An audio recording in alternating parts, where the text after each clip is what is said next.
You're too old to manage money. Dad, just hand it over and let us do it. Those words hit harder than I ever expected, spoken by my own son, Evan, right across the polished oak kitchen table of my Davenport, Iowa home. The late afternoon sun streamed through the windows, glinting off the collection of brass lamps I had painstakingly restored over the years.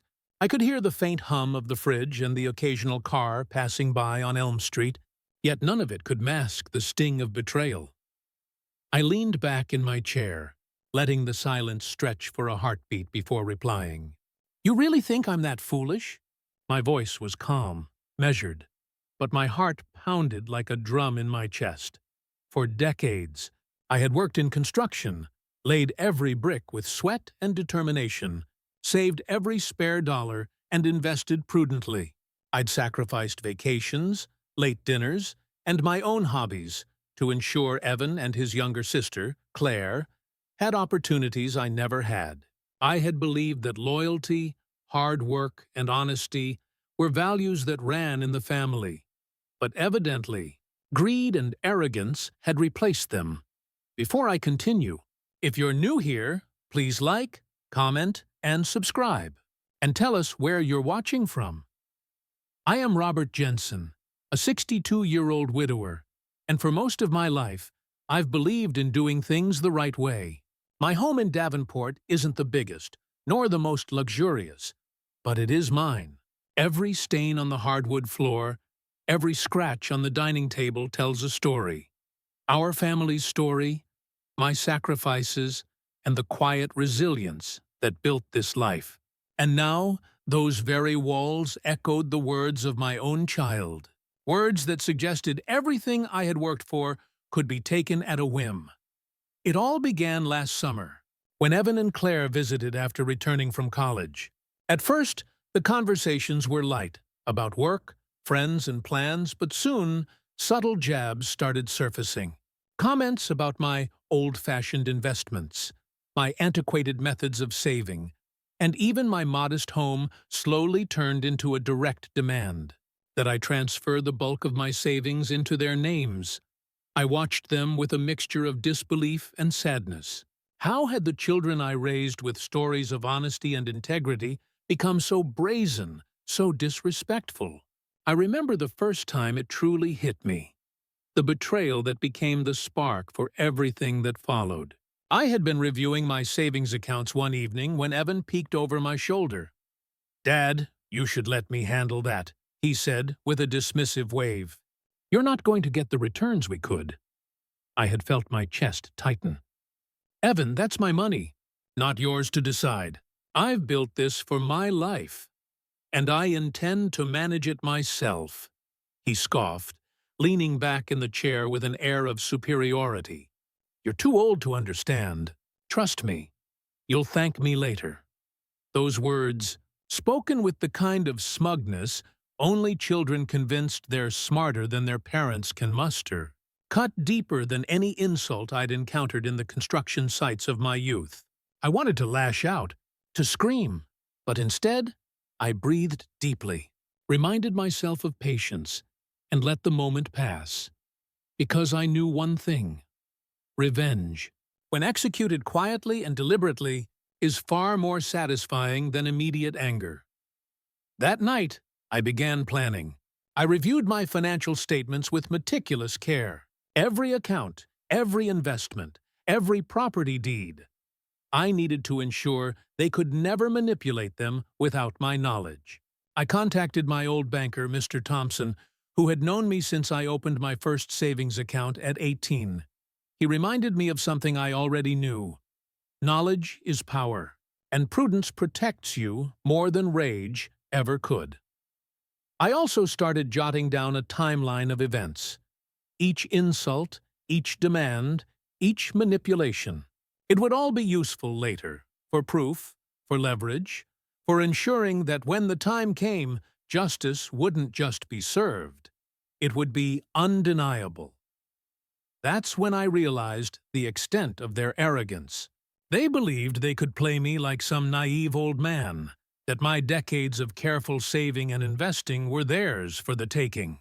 They had underestimated me, my patience, and my capacity for strategy. I poured myself a cup of coffee, the rich aroma filling the kitchen, and stared out at the quiet Iowa street.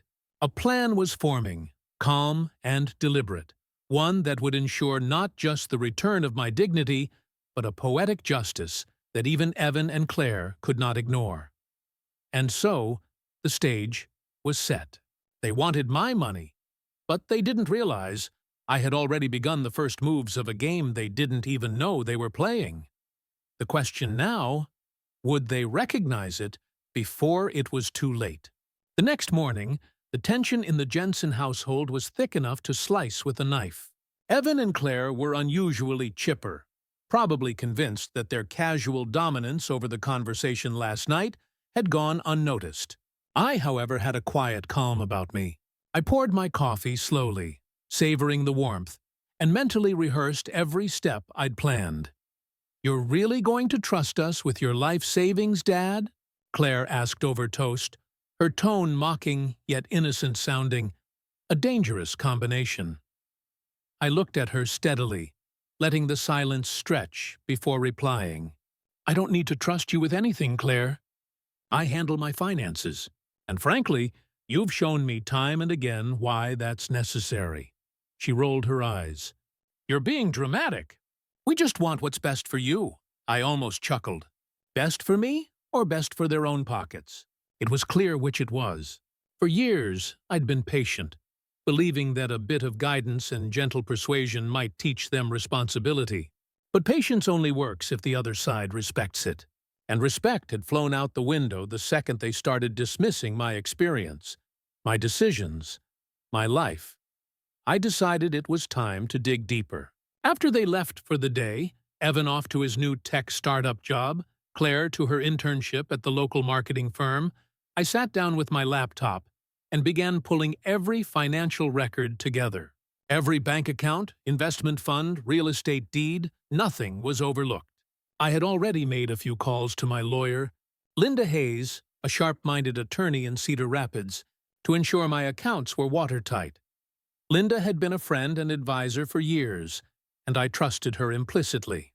"Robert," she said on the phone, "these kids are testing boundaries. They think they're smarter than you, but everything is in your name.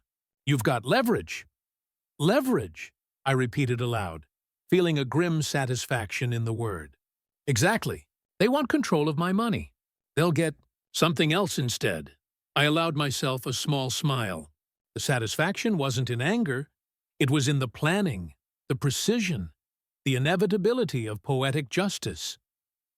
Later that week, Evan and Claire returned, both dressed sharply, their confidence brimming. "Dad, we were talking," Evan began, leaning casually against the doorframe. "We've been thinking, maybe it's time you let us take over. We can manage things better, invest smarter." I nodded, pretending to consider his words. "I've been thinking too," I said slowly. "You're right. Maybe it is time for a little lesson in responsibility."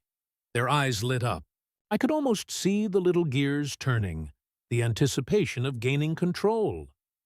"You know, I've been reviewing my assets," I continued, "and I realized something. I've already put in place a trust for my savings, property, and investments. Everything is structured so that any misstep would be visible, legally undeniable, and consequential." Claire frowned. "What do you mean?" I leaned back, letting the tension build. "I mean, if someone tried to access these funds without permission, well, let's just say there are safeguards. And since you've both been so insistent, it might be interesting to test your judgment." Evan's face paled slightly. "Dad, are you saying you don't trust us?" I smiled gently. "Trust is earned, Evan, and right now, I'm more interested in observing. Actions speak louder than words, after all." That afternoon, I began implementing small tests. I sent emails from my accounts suggesting minor transfers, watched for their reactions, and noted every attempt they made to bypass or manipulate the system. I stayed calm, polite, almost indifferent. But each move, each little scam attempt, only tightened the noose of their eventual downfall. By the end of the week, I had compiled a detailed record of every underhanded attempt they'd made. From trying to log into investment accounts without permission to calling the bank under false pretenses, it was all there. Proof of their audacity and greed. And then came the final, most important part of my plan. A subtle, almost innocent suggestion that they could help me reorganize the accounts. It was a test, and I knew they'd bite. Of course they did. Within hours, both Evan and Claire had made moves that revealed their true intentions, unaware that every click, every login, every conversation was being documented. By Friday evening, I leaned back in my chair, feeling the weight of the coming reckoning. I had all the proof I needed. I had the legal support. And most importantly, I had the patience. The final confrontation would be swift, undeniable, and unforgettable. But I also knew one thing. This wasn't just about money. It was about respect, integrity, and the lesson that actions, not words, define a person. And they were about to learn that lesson, the hard way. Saturday morning dawned gray and overcast in Cedar Rapids, the kind of sky that makes you feel the world itself is holding its breath. I brewed my coffee slowly, listening to the hum of the refrigerator and the faint clatter of dishes from the neighbor's house. Today would be the day I set my plan into motion. Evan and Claire arrived mid-morning, as predictable as ever, already brimming with overconfidence. I greeted them calmly. "Good morning," I said, letting my tone convey nothing but normalcy. "I thought we could go over some of the investments today. Maybe even look at the house deeds. It'll be educational," Claire smirked. "Sure, Dad. Anything to make it easier for you to trust us, right?" "Exactly," I replied with a smile that didn't reach my eyes. Inside, I was calculating, observing, waiting. We sat around the kitchen table, laptops open, papers scattered. "I think we could reorganize some of your accounts, Dad," Evan suggested. "It'll optimize everything. Taxes, returns, liquidity. We can make it effortless." I nodded slowly. Of course. Let's see how you do it." And that was all I needed. They didn't know I had already set up restricted access through my lawyer, Linda, that would record every attempt to manipulate or transfer funds. Every click they made, every login attempt, every conversation with each other about optimizing my money was now documented. "Evan," I said casually, leaning back in my chair, "why don't you demonstrate how you'd manage the Roth IRA? Just for fun." "Claire, you can help with the trust accounts." Their eyes lit up. I could see it. The eagerness to show off. The overconfidence that had always been their weakness. They began navigating the accounts, typing furiously, discussing strategies they thought would impress me. Little did they know, every move was being captured as evidence. 2 hours later, I closed my laptop. "Thank you both. That was enlightening?" "Enlightening?" Claire repeated, raising an eyebrow. "You mean impressive, Dad?" I shook my head gently. "No, not impressive. Educational. I learned something today about responsibility, respect, and trust. Or rather, the lack of it."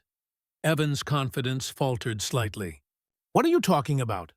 I held up my tablet, displaying a detailed summary of every unauthorized login, every attempt to access funds, every conversation where they planned to use my money for their own gain. I'd call this quite the education for me, but more importantly, it's quite the revelation about you two. Claire's smirk vanished, replaced by disbelief. "Dad, you can't—" "I already have," I interrupted calmly. "Everything here is legally documented. Any attempt to access funds without permission? Illegal. Fraudulent. And I have the proof," Evan tried to interject. "We were just trying to help." "You were trying to take what wasn't yours," I said firmly. "And now, it's time for a lesson in consequences." By late afternoon, I had contacted the bank and my lawyer. They were already aware of the attempted unauthorized transactions. I made sure everything was ready for formal action. The plan wasn't just to stop them, It was to demonstrate in no uncertain terms that actions have consequences and deception has a price. "Dad, this is insane," Claire whispered later, pacing the living room. "We were only trying to take what's mine," I said, my voice calm but sharp. "Actions speak louder than words, Claire. And now, your actions are going to speak for themselves in court, if necessary." Evan sank into the sofa, pale and defeated. "We didn't think you'd catch everything." "I caught everything," I replied softly. "And it's only the beginning." As evening fell, I prepared the next step. This wasn't about revenge for revenge's sake. This was about reclaiming respect, dignity, and control. It was about teaching a lesson they wouldn't forget. I reviewed the documents again, making sure every detail was airtight, ready for the confrontation that would shake their sense of security to its core. By nightfall, the house was quiet, save for the ticking of the old wall clock in the hallway. I poured myself a glass of bourbon and sat by the window, staring at the streetlights casting long shadows across the driveway. Patience had been my ally, planning my weapon, and tomorrow everything would change. They had underestimated me. They had mocked me, tested my patience, and dismissed my experience. And now they would pay the price, not with anger, but with undeniable proof and the consequences of their own actions. The final move was set, and the truth, cold and unyielding, was about to hit them like a winter storm. The next morning, the air in Cedar Rapids was crisp, carrying the faint scent of snow that had melted overnight. I woke early, feeling the familiar mix of nerves and determination. Today was the day I would confront Evan and Claire in a way they would never forget. I arrived at the Cedar Rapids Federal Bank just after 8 a.m., documents neatly organized in a leather briefcase. Linda, my lawyer, was already there, reviewing the final statements. "Everything is in order," she said quietly. "Once you present this, there's no wiggle room." "They've overstepped legally and ethically," I nodded. "Good. Let's make sure they understand exactly what that means." By 9:30 a.m., Evan and Claire arrived at my house, expecting a normal discussion about investments. The moment they stepped into the living room, I gestured to the chairs. "Sit," I said, voice calm but commanding. "We need to review some irregularities." Claire laughed lightly, attempting to diffuse the tension. "Irregularities? Dad, this isn't serious, right?" "On the contrary," I replied, setting my briefcase on the table and opening it carefully. "It's very serious, and it involves actions both of you took that were not only irresponsible but illegal." Evan's confident posture wavered. "Dad, we were just trying to help." "We didn't. I have it all documented," I said, sliding a folder toward them. "Unauthorized access attempts, discussions about using my funds without consent, manipulation of my accounts, the works, everything." Claire's hand flew to her mouth. You recorded everything?" I nodded. "Yes. Every login attempt, every conversation, every plan you thought I wouldn't notice. And now, it's time for accountability." Their expressions shifted from disbelief to panic. I let the silence stretch, feeling the weight of the moment. It wasn't cruelty, it was justice. I could see the realization dawning on them. This wasn't about anger. It was about the undeniable evidence of their betrayal. Linda stepped forward. "Mr. and Mrs. Harper," she began, using their formal names to emphasize gravity. "The law is clear. Any attempt to access funds without explicit authorization is fraud. Mr. Green here has the documentation. He's within his rights to restrict access, pursue restitution, and take legal action." Evan's face drained of color. You can't do this. "Dad, this is insane. You were trying to take what isn't yours," I interrupted, voice steady. "And now you're facing the consequences of that choice." Claire's confident facade collapsed. Tears welled in her eyes. We didn't think you'd actually do anything." "I always do." I said quietly, leaning back. And now you understand that respect isn't optional. It's earned. And deception has a price. The final blow was delivering a written notice to the bank, revoking their access permanently. Their faces reflected the shock of realizing that their power over my life and my assets was gone. Every attempt to manipulate, to leverage, or to intimidate had failed. From this moment forward, I said, closing the folder with a firm snap, you will have no access to my accounts, my property, or any funds. The lesson is clear. Betrayal has consequences. And under no circumstances will this be tolerated. Evan slumped in the chair. We don't know what to say. There's nothing to say, I replied. Actions speak louder than words. Today, your actions have spoken for you. By noon, they had left, pale and defeated. The tension in the house lifted, replaced by a profound sense of justice. I poured myself another glass of bourbon and sat by the window, watching the snow reflect the sunlight. For the first time in months, I felt a deep, quiet peace.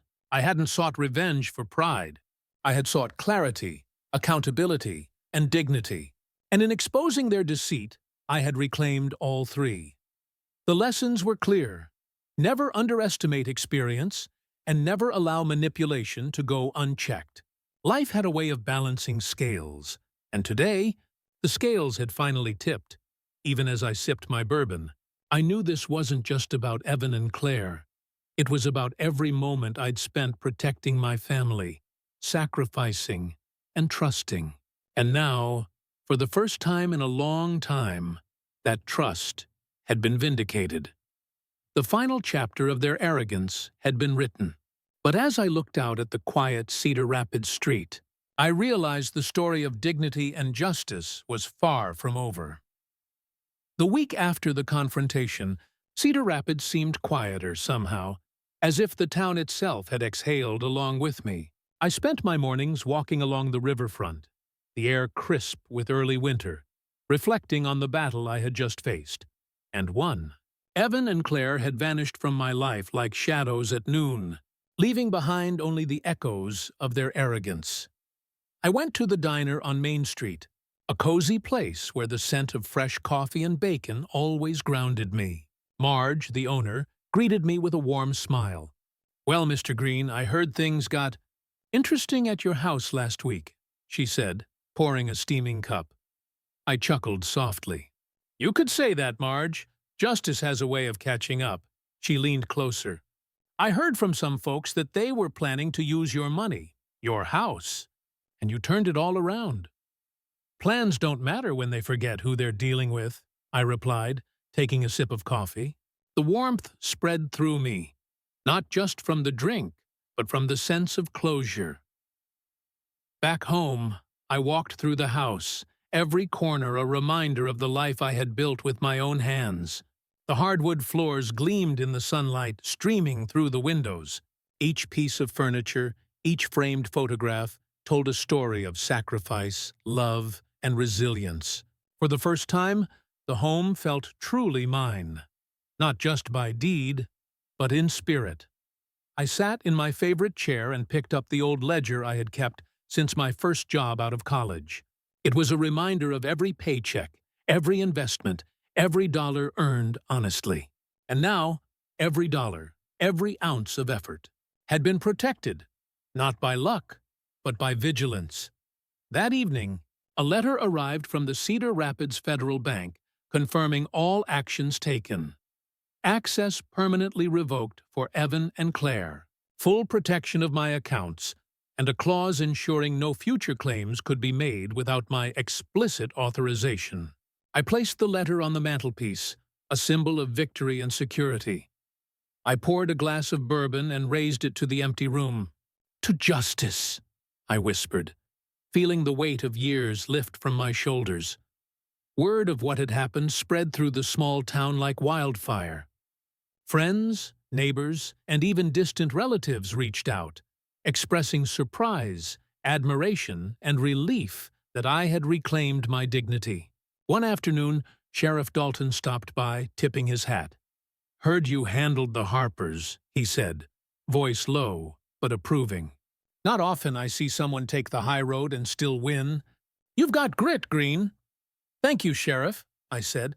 "I just wanted what was mine, and to make sure they understood the consequences of their choices.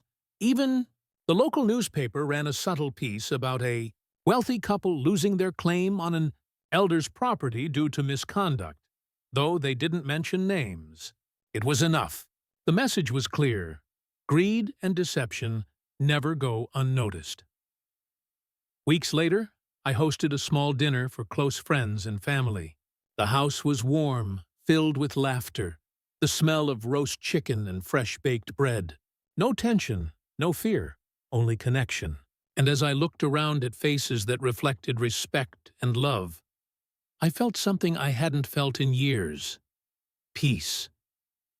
Claire and Evan were no longer threats. Their mansion, their ambitions, their attempts at control, all had crumbled without me raising my hand in anger. The poetic justice was perfect. They had lost what they thought they could take from me, and I had gained a serenity they could never touch. That night, as I sat by the fireplace, I reflected on the journey. Betrayal had a sting, but it also offered clarity. I had learned that patience, careful planning, and adherence to the law could turn the tables in ways raw anger never could. I had protected not just my assets, but my pride, my freedom, and my life's work. I leaned back in my chair, a soft smile on my face. Cedar Rapids outside was calm, the lights of the town reflecting off the icy river. And inside, in this house I had defended with wit and resolve, I finally felt at home. The story of deceit, betrayal, and ultimate triumph was complete. And as the fire crackled, I knew one thing for certain. No one would ever underestimate me again. My dignity, my peace, and my legacy were intact. Tell us your thoughts in the comments. And don't forget to like, share, and subscribe for more stories. I whispered into the quiet room, a symbolic nod to everyone who had watched the drama unfold from afar. Justice had been served, and my life, my story, was finally my own.